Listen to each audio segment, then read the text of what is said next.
call casualty and ward group to present their statement.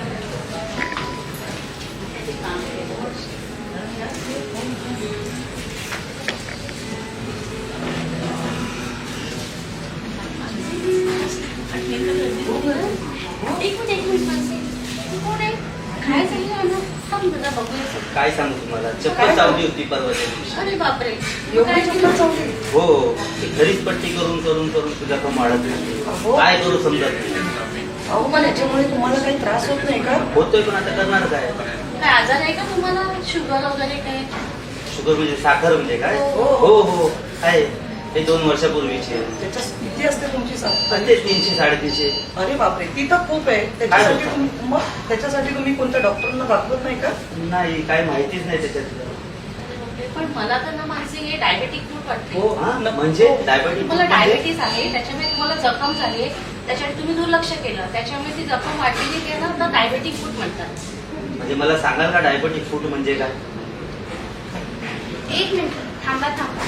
मी सांगते तुम्हाला. मी हॉस्पिटलमध्ये काम करते, तर मला बऱ्यापैकी डायबेटिक फूड बद्दल माहिती.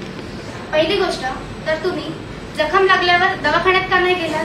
जायला हवं होतं. कोणतीही छोटी गोष्ट जी लागली आहे, हा डायबेटिक फूड निष्काळजीपणापासून तर तुमचा जीव जाईपर्यंत होऊ शकतो.